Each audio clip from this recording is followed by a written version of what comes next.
My name is Haas. What's your guys' names? I'm Linus. I'm Immaculate. Beautiful names.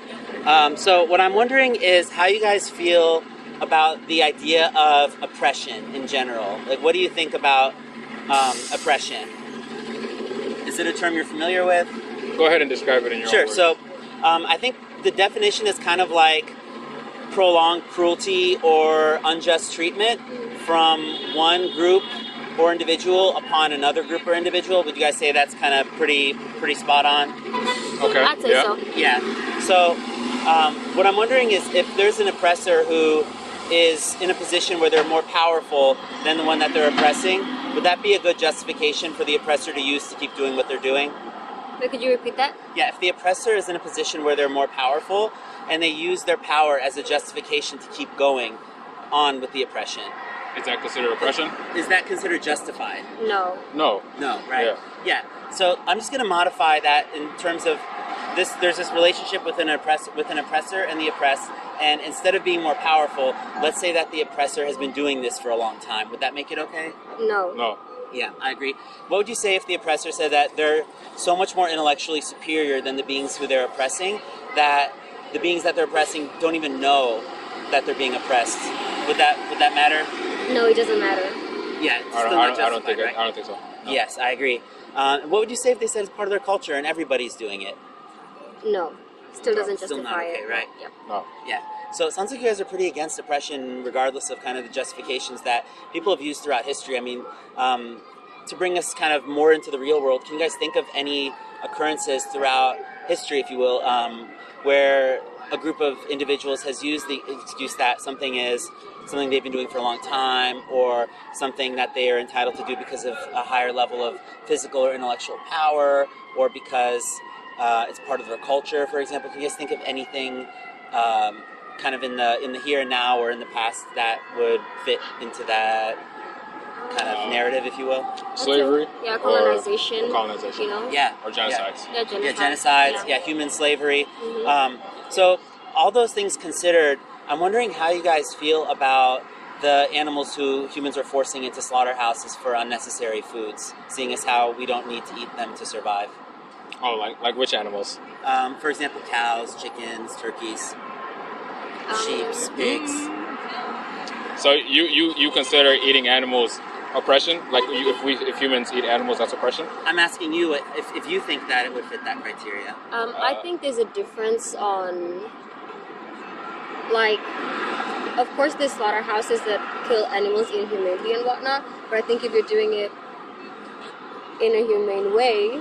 I saw you pause there for a sec. Yeah, because I'm trying to think of an example. Of how it could be humane. I'm trying to think of an example, of course, because, I mean, there's, you know, like those farms that push chickens into, like, they're all cramped and whatnot. I don't think that's humane, you know? But maybe if, like, let's say you personally have a farm, and, like, you know, your chickens are running free and wild and whatnot, and then you're like, okay, this one, you know? Then I think that's a more humane way of doing it, but I don't necessarily think about, like, a whole slaughterhouse where these animals barely have any room to breathe or whatnot, then that's inhumane. Well, the slaughterhouse is where they go after they've been raised. So, you know, they're raised for a certain period of months on a farm. Mm-hmm. Then they get transported to a slaughterhouse. A lot of times they all go to the same slaughterhouse. There's actually like an online kind of meme thing where there's like, you know, humanely raised, grass-fed, all that stuff, animal, and then there's like the factory farmed animal, and they're both going down separate hallways. And then the dividing wall between the two disappears, and they're both going into the same slaughterhouse. Correct. Correct. But when you talk about oppression, most of the time you talk about a species, like a cross species, so human and human. I don't think the context fits when you talk about like oppression to like a chicken or something like that. I don't think that. Have you ever heard of speciesism? No, I'm not. Go ahead and explain. So yeah, what you're doing now is you're appealing to speciesism. So basically, speciesism is this arbitrary delineation that we draw between certain types of species, whereby we give some of them moral consideration, and we basically use others and victimize them blindly without even giving a second thought to their individuality, their cultures, and their feelings and their personhood. Okay. So I would say that actually all animals are people. I know it sounds radical at first, but the way I see, when I say people, I don't mean human. course, that's a species. But I'd say that all animals, as long as they're sentient, as long as they're able to perceive the world, they have a subjective experience of the world. And to me, that's the only criteria. That's the only criterion that's necessary to deem an individual a person. I know it sounds radical if you haven't thought of it that way. I want to get back real quick, and I don't want to keep you guys too long here, but I want to just touch on that point of humane slaughter. This idea of humane, humane comes from human, right? It's kind of interesting that we're, as a species, the ones doing it, and then we give it a name that talks about our species. It's almost like, if there was a group of super intelligent crocodiles, for example, and they were slaughtering humans, and they said, it's fine, these humans are getting slaughtered crocodilely. It's like, it doesn't mean anything to the oppressor, or to the oppressed, to the victim.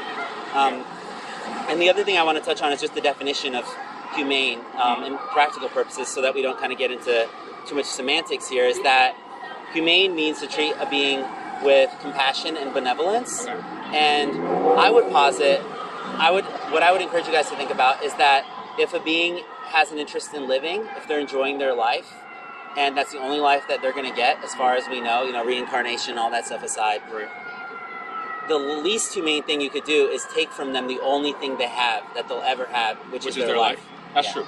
I understand your point of view there. But what is your final objective, for you per se? Is it no longer eating animals, or I'm trying to understand? That's a great question. I appreciate your initiative to understand. So my objective is animal rights in the form of veganism. So what I want is for other animals, cows, pigs, turkeys, chickens, fishes, horses, and all the other animals who humans are exploiting, whether it's bears for bear bile, whether it's animals being exploited and used as entertainment on zoos or at places like SeaWorld, or for their skin or for their fur. All of those animals, I want them to be liberated from exploitation at the hands of humans. So it's a radical, revolutionary idea that it's impossible actually in this time to even envision a world which is like that. But the bad thing and the good thing is that it's not going to happen overnight. If it happened overnight, we'd have some stuff to have to deal with to kind of reformat society, basically. But the fact is that everybody actually goes vegan kind of in their own time. They awaken in their own time, and when they do, it's a process that inspires other people to start seeing other animals as individuals and not as objects. So that's my objective. It's basically for a kinder and more just world. Okay. I understand your point of view. Thank you. And you're free to live however you choose to live as is in your life. But in that same sense, animals, they cannot eat each other in the wild. They do. I was going to say, but they do eat each other. That's true. But I've heard a animals million and one different excuses. advocate for themselves. You know what I'm saying? That's all the more reason that we need to, right? Why so? Well, you just said it. They can't advocate for themselves. Is that a reason? Think about it from the initial thought experiment. If the victims of the oppression can't advocate for themselves, I would always encourage you, whenever you think of these justifications, it's called name the trait. Name the trait that, if true of humans, would justify doing this to humans. And if you always arrive back at, they're human, it's a logical fallacy, because I'm saying, what is it about A that, if it were true about B, would justify doing this to B? And then you would just be saying, B is B. You know what I mean? It's just like, it's an appeal to their group membership, which they haven't chosen. It's something that is a quality of their birth. And I would think that if we're using something against someone that they had no control over, that's the height of inhumanity. We're actually sacrificing our humanity to justify what we're doing to other animals for selfish purposes. Okay, I can see your logic. Yeah. I see your logic, and it definitely does give me us something to think about.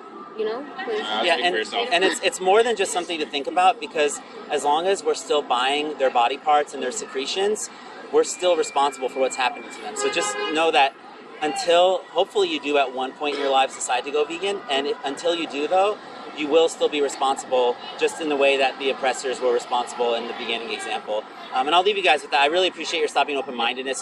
Some people walk by, they don't know what it's about. You didn't know what it's about, so you kind of took a shot in the dark, so I appreciate that. And if I could just give you guys some literature before we go, from a place called Vegan Outreach. Yeah. Okay, awesome. Thank you guys again. I appreciate your politeness.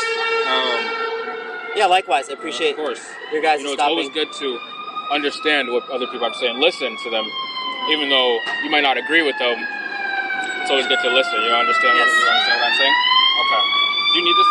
We don't have any pockets, and we're on our way, so I will have to give this back Maybe to you. she can roll it up into there. Do you want it?